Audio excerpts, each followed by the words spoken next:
well, tell me the good news. What? He says, well, earlier today, this very distinguished-looking gentleman came into the gallery, and he took his time, and he went and looked at all the paintings, and he studied them, and he seemed to know what he was, seemed to be, you know, an art connoisseur. And after he did that, he came up to me and he said, I want to ask you something. Do you think that after this artist dies, that his work will appreciate and value? And I said, of course. If people are already buying, I think the value of his paintings are going to go way up. And so after I said that, you know what? He bought every single painting in your show. And Tom was so, you're kidding. Oh, unbelievable. He said, well, what's the bad news? He goes, well, sorry to say, but he's your doctor. I don't see my doctor in the audience here. I just thought, thank you for coming, and thank you for taking the time to look at the paintings, and thanks to Frank for making this incredible Italian. Thank you, Frank. Yes. Have a meatball. I just thought I just wanted to share some key events in my life as an artist. Just random events that have stood out in my mind, okay, and had an impact on me. And the first one was my earliest memory. And the psychologist Alfred Adler said the earliest memory actually has significance. It could be like a your life myth in conceived form. My earliest memory is I must be about a year and a half old, and it's spring, so I'm thinking spring of 1949, April or May, and my mother's hanging clothes out back, and there's no wash dryer, and I'm in a playpen next to the garden there, and the daffodils and the tulips were in full bloom, and I'm stunned by the colors of these. They were electric, they were vibrating, and that memory has stayed with me my whole life. And color was my first earliest memory, and just being awed by the color of these the yellows and violets and pinks and the tulips and daffodils. So, Yeah. And I think that's my forte as a painter is color. And people say that. I think that's true. I kind of have some innate sense of color harmony and intuition about it. I'm not a great draftsman. I don't have any earth signs in my chart. You need some Virgo or something. I'm getting better, but that's not my strong interest. But I'm getting better. But color, just color, and imagination also. So what I want to say that as it relates to Meher Baba, one of the central themes of all art in the world, and this is from my study of art history, one of the central themes that runs through all art, Western art, Eastern art, is how to express the sacred or the divine in art. The divine, the sacred in the world, or also art that points us to the infinite. That has run through all art, and artists have done that in various ways. In the earliest times, artists didn't paint from their personal experiences. They were creating sacred objects for the community. You know, that was totems and wall paintings, etc. That was to remind people of the divine in the world, in their own divine spirit, or point the way to the afterlife, whatever. And that theme has run through art, and it continues to, and it continues to with Meher Baba. So. I got into painting. It was a happy mistake. There was no art in the high school I went to. I went to an all-boys Catholic school. There's no art whatsoever. and I didn't pay much in the elementary school. My sophomore year at college, I signed up for what I thought was an art appreciation class. So we were going to look at slides and study Western. And I walked into class, and there's like 10 students there, and everyone's standing behind an easel. I went, whoops, sorry. And I thought, okay, I'm sorry, I signed up for the wrong class. And the instructor, this painter, who's a really good painter, wouldn't let me leave, and he persuaded me to stay. And that's how it was not even my conscious intention. So I did. I stayed. I started painting. Hey, I like this. This is fun. And one of our assignments was, this was in Philadelphia, one of our assignments was do a plein air painting. This stands out in my mind. So my first assignment, plein air, Fairmount Park and Schuylkill River, I was out there, and I'm starting to paint the scene, hoping no one was around or looking. And here comes a class, like it's a Moore College of Art was nearby. Here comes a class from Moore College of Art. They're carrying their, he said, get away from me, don't look, do not look, just keep going. And they didn't, they kept, they stood, and they started admiring what's coming out naturally and completely untutored was an impressionist style, this impressionism. Where'd that come from? I've seen some Monet paintings in the Philadelphia Art Museum. So they were very complimentary, and I remember one of them said, I wish I could paint like that. And I didn't believe him, and maybe he was just saying it to be nice, but that was encouraging, so that event stands out in my mind. Shortly after that, I've had two powerful dreams in my life. One Baba dream, shortly after I came to Baba in 1969, and this dream I'm going to share with you when I was 19, shortly after this. And in the dream, I'm inside a Van Gogh painting. Wow. Literally, I'm inside of it, and it's the wheat fields and the clouds and the skies, and I'm running across, there's a stone wall that runs diagonally across the wheat field up to some low hills in the distance. And I'm on top of and the wall is set with jewels, sapphires, diamonds, rubies, and they're all glistening, and everything's swirling with like energy. And I'm chasing this female figure with long black hair. And I'm trying to get her hair, and I couldn't get her. I couldn't reach her. And she gets to the end of the wall, and she shrinks down and jumps into a burrow in the ground. And I do it, and I shrink down automatically. This is a great Jungian anima dream. And I shrink down, and I'm chasing her through the burrows. And we get to a central burrow, and she turns and welcomes me with open arms, and we embrace. And I just remember this feeling of bliss, of union with the beloved. Okay, so that dream has, so this connection with Van Gogh and art and diamonds and the union with the beloved, all kind of tied in together, has always, I'll never forget that dream, and the one Baba dream I have. So that was a key moment in my life. Over the years, when I first started coming to the center, and first visit was Easter 1970s, I formed a friendship with Lynn Phillips. And every visit, once or twice a year, over the years, over the decades, I would go and have tea with Lynn and Phil, sit and chat, and we talked about art. Lynn and I had so many discussions about art. And I was doing some painting on the side, but, a rank amateur, but I'm taking in Lynn's incredible knowledge and deep understanding of art, and he's sharing it. And I'm standing in front of this paintings of Baba, and then for the first time I'm having the experience that a painting can actually be alive. And Lynn's paintings, I thought, were alive with Baba's presence. He had the good fortune of Baba shining a light on Baba's face, so Lynn could see, he had the deteriorating vision. But his paintings, Baba's presence was in, so this painting wasn't just inert paint. And somehow, it was like Pygmalion. The story of Pygmalion, the artist creates a statue, falls in love with it, and it comes to life. Through his love, the statue comes to life. And I think Lynn's paintings, through his love for Baba and the transmission that Baba gave him, they radiated to me Baba's presence. Am I right? You're all nodding your head. Yeah. And that had a profound effect on me. I was like, nowhere near, but I'm absorbing this over the years I was his friend. So finally, I started really taking painting seriously. It was around 1999. I had lived in England, and I moved back, and I started painting about a month after Lynn died. And I was in southern Delaware. And suddenly, I hadn't painted in a long time. I'm at a new level. I had like leaped up to the next level of painting, and I had no idea how that happened, because it wasn't from working at it. And it was later I had the intuition that it was a gift from Lynn.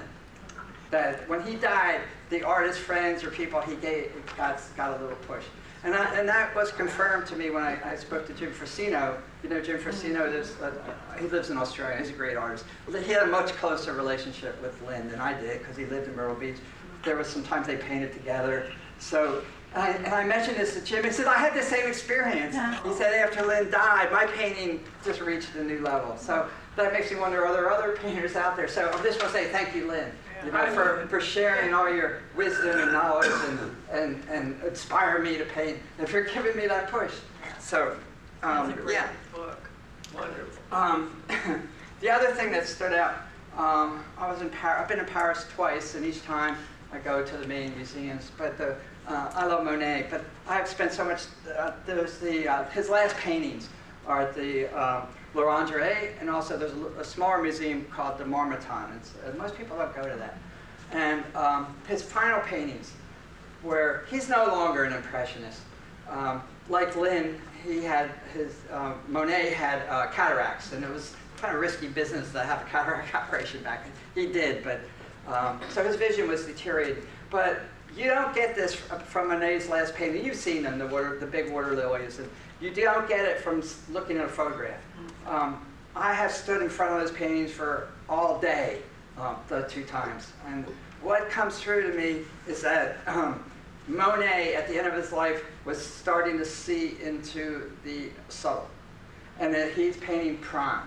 And and you don't get that right away. Most people, when they go to an art gallery now, they take a selfie and they time it like 27 seconds in front of it. So here I am in front of the man. But if you stand, just like standing in front of Lynn's paintings, they are alive, and it's vibrating with energy. And that the pond is actually a veil, and he's starting to see. What was so funny? I was just in New York a month ago, and I went to the Met and to the MoMA. And that's exactly what people were doing. Oh, they were. And it's reminding me, I'm laughing even more because several years ago I went again to the moments I love photography. I'm standing in front of a photograph right in front of me this woman comes and she's taking multiple pictures of it and she doesn't leave. And then she starts taking pictures so of it. they look at the painting, no, it's the fact I'm here. Anyway, what I experienced was that the painting was alive, that Monet was starting to, in his last years, was starting to sense or feel into or see into, and his vision was deteriorating, and maybe that was true with Lynn, into the piercing the veil between the gross and the subtle. And it was energy, prana, and it was so moving to see that. But it depends on the consciousness of the artist to do this, to actually create a living spiritual experience for the viewer. Like Pygmalion, it can come to life. And so there's another experience I had that had a profound effect on me. Yeah. So, and then I lived in India for 5 years, 2010, 2015. And when I returned, I made a point of stopping in Amsterdam for 4 or 5 days. I wanted to go to the Rijksmuseum where the Rembrandts are held, and I wanted to go to the Van Gogh Museum there. And another happy accident. I can't believe this happened. And I didn't know this ahead of time. Just then, there was an opening of an exhibition at the Rijksmuseum of Rembrandt's collection they brought them in from all over the world of Rembrandt's self-portraits, particularly his last. A huge collection of his self-portraits. And I just happened to be there. Okay, it opened on a Friday afternoon at 1 o'clock. And I just imagined, like I would be in New York or London, there would be like lines around. And I go in, I'm one of the first, I get there early, and like for the first hour, there's only 5 of us in the museum. I couldn't believe it. And so I had the opportunity to stand in front of these Rembrandt self-portraits for as long as I wanted. There was no one there. And just stand there, I guess 20 minutes and just take it in. And thank you, Baba, that was such a rare gift. Because in my experience with Rembrandt, again, what can artists do? And painting the divine, that whole central theme, Rembrandt, like no other painter, could paint the soul of a human being. He could do it with himself, and he could do it with the people, not just biblical. He did it with biblical figures, Jacob, but he did it with ordinary people in Amsterdam. That the soul would just radiate out of the person, and there's no one who equaled him, and not ever since. And he's, the Shakespeare painting. So. To stand there and have the opportunity without a crowd around pushing you around to absorb that and the sense that he could paint the soul of a human being and bring it to life, and you could experience it in the painting. So that's how this theme of the divine, either in the person and nature, various ways. And then the next day I went over to the Van Gogh Museum, and I've seen lots of Van Goghs in my life, but here is the whole collection. And it confirmed my experience of Van Gogh, whereas Rembrandt's painting the soul, and Van Gogh is more painting the subtle energy. He's painting prana too. That's his all the swirling energy lines, and he's starting to see, I think, into into maybe the lower planes of the subtle, and he's telling us, look, the divine is in this wheat field, the divine is in this sunflower, the divine is there in nature, basically, what he's saying. It's there and it's vibrating, and I think that's what draws people. And if you stand in front of it, you can have that comes to life. It's not just inert paint again. It's alive. So anyway, those 4 days in Amsterdam were like just really profound for me, moving. And by the way, did you know that there's substantial research to show that Van Gogh did not kill himself? He did not commit suicide. Did you know that? No.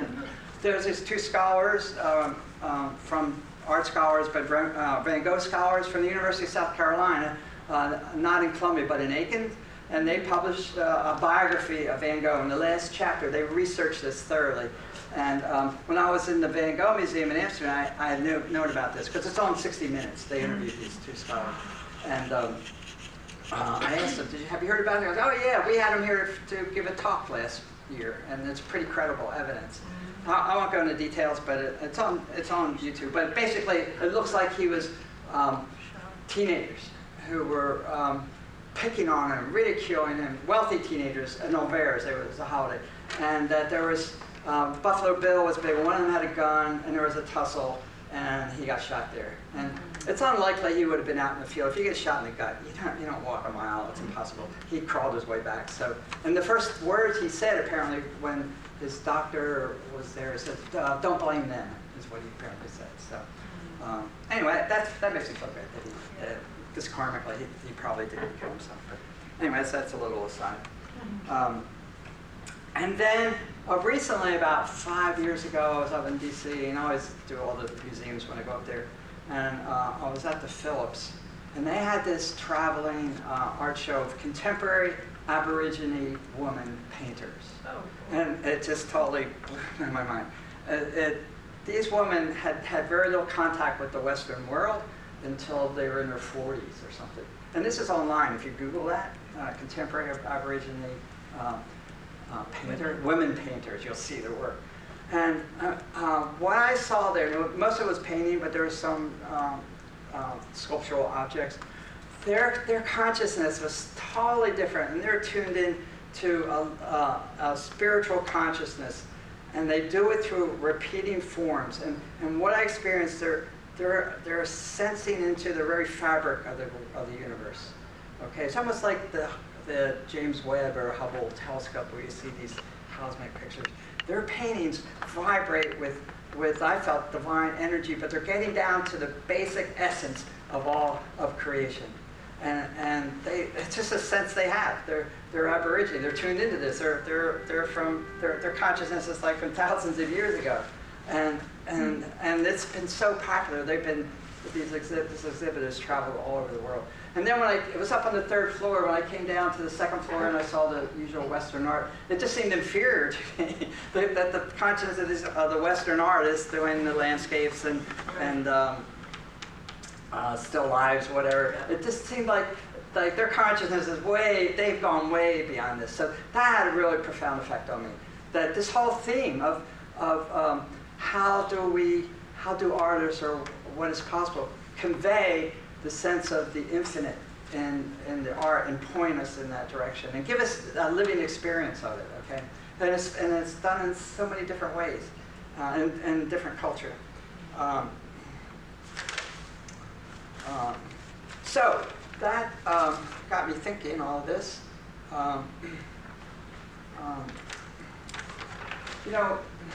Sometimes they take paint for granted. You just take it for granted. Oh, it was a tube of blue paint. Tubes of paint were not available until around 1835, 1840. Before that, artists had to grind their paint, and if they did want to go outside and paint, it was really difficult. They had to put it in a pig skin, pig bladder, and haul. It was the best. It was the message. When tubes got invented, it just opened up the whole impressionist movement. Couldn't have happened without this. But actually, sometimes, what is this? What's in here? And it's light extracted from forms, okay, and mixed in with a gel. This is like the sky, the light of the sky, extracted and contained in this thing. It's alive. It can be alive. It's vibrating with energy, In a sense, an artist, we get to play, imitate the creative aspect of God. God's the creator, preserver, destroyer. In our little way, we can imitate using the essence of remove the light, the color light from forms. And this is what God did. And there's an infinite light, divine light, and then it came in, it dropped down through the spectrum of colors, and then into the gross form. So we can pretend, we can imitate God's creative aspect and create a little world there within the confines of a canvas, and we're playing God. We're imitating God, and it's such a high to do that. And we're using the building blocks of creation doing this. And so that's why painters keep painting, like Will David, his wonderful painting. You never hear a successful 35-year-old artist say to his wife, "Oh God, I can't wait till I retire so I don't have to paint it." No, they keep painting till they're 100, right?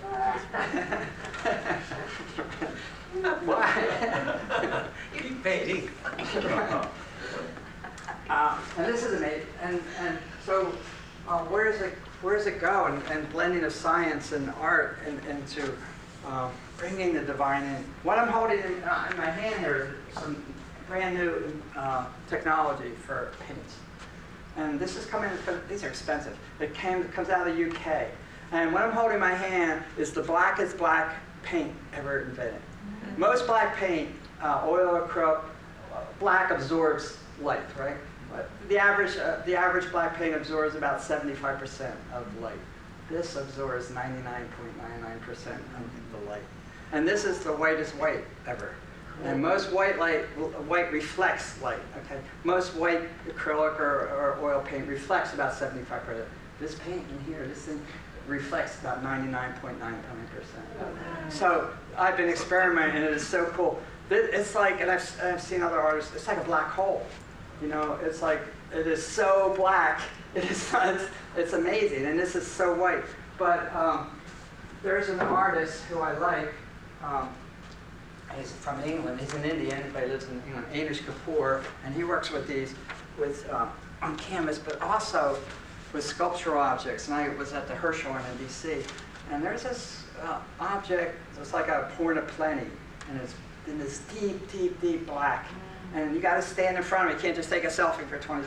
And just the black goes in. I had the experience of infinity. Okay, that the black, you just go in and it keeps going and going and going and going, and there's no. It's like falling into a black hole was the experience, and it's almost like experiencing infinite nothingness was what. And maybe that's so scary for some. I couldn't believe it. I knew what he was conveying there, and I was just, and again, it starts to come to life. That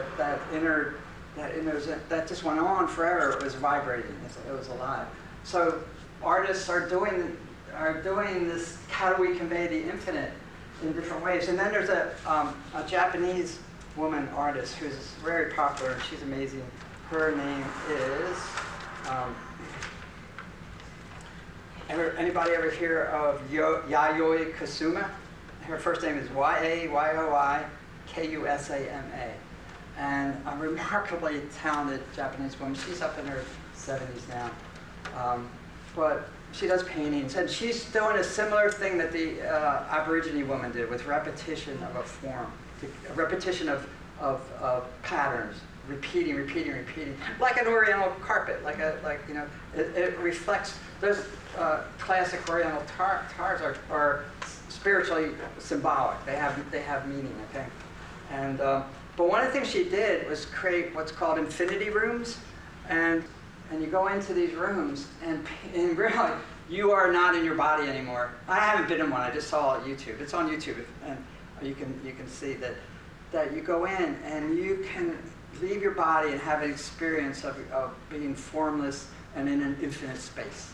And Bob, in the discourse on meditation, he said one of the meditations is to say the infinite is within, or I am the infinite God. And you can get a little taste of that in these rooms. So I was just so excited to see that she's trying to give people an experience of their own infinite nature through this. And unfortunately, these are so popular, like the line is so long. I think you would need to stand in there for a good half hour to really sink into it. you only get 30 seconds because everybody, the line just goes on forever. So, but I can imagine, because I asked myself, what's art going to be like when Baba breaks the silence in New Humanity? And maybe there'll be infinity rooms in every town, and like people, instead of going to the bar or something, I don't know, or a nightclub, you go to, if you're feeling down or whatever, you just want a spiritual boost, you go into the infinity room you rent it for an hour, set up beside, or half an hour. Why not, you know? So that's one possibility. Let's see. So yeah, so Lynn and I would have these discussions, and his work, this is the last thing I want to say, he got me thinking, how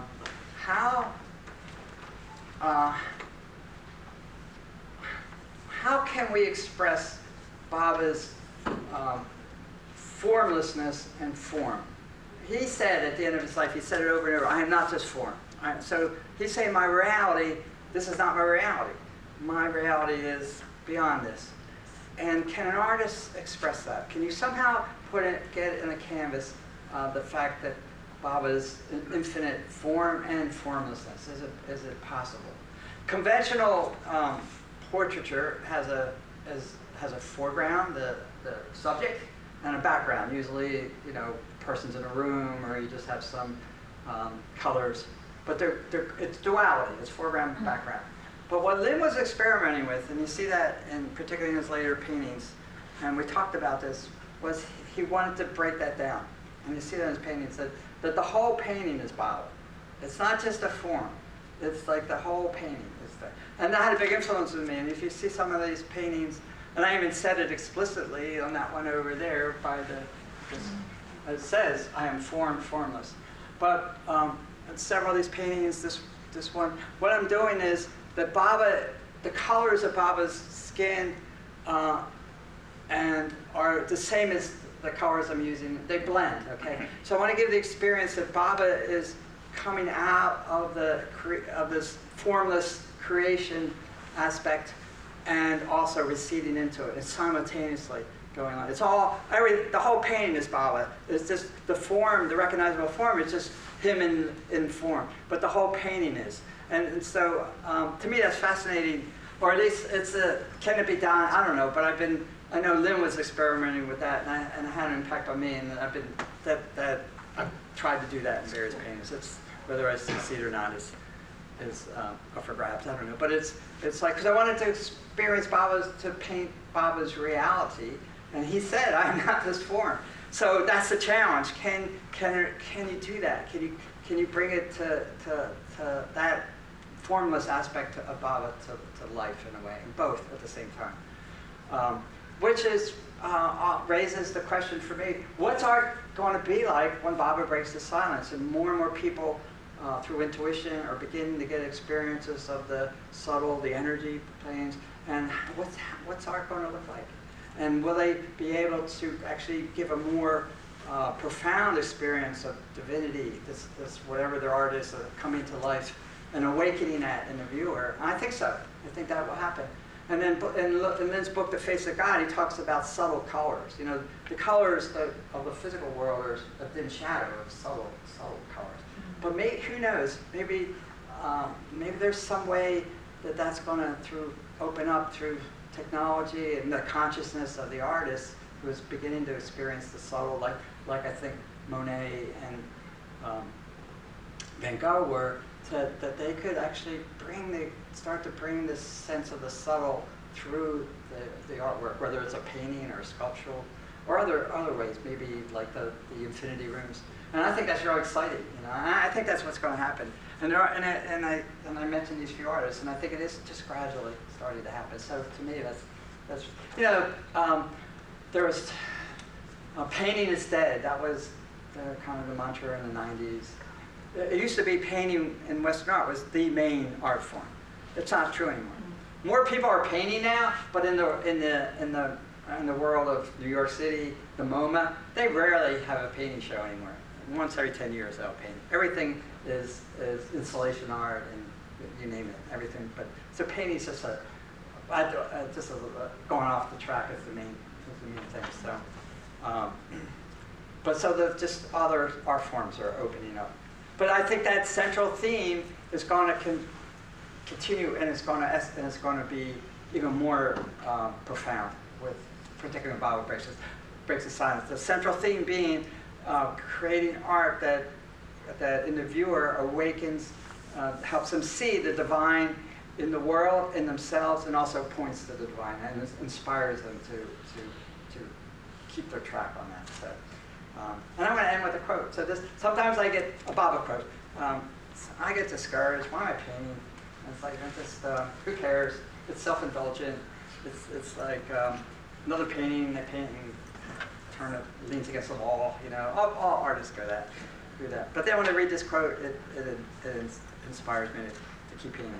And you know the quote, but it's one of the Bible's most beautiful quotes. To penetrate into the essence of all being and significance, and to release the fragrance of that inner attainment for the guidance and benefit of others by expressing in the world of forms truth, love, purity, and beauty. This is the soul game, which has intrinsic and absolute worth, right? So every once in a while, whatever your art is, it doesn't have to be painting, just remember that, because that is the only thing to express in the world of forms, love, purity in your life, you know, and beauty, and to keep doing that. So, yes. All right. Yeah. So, anyway.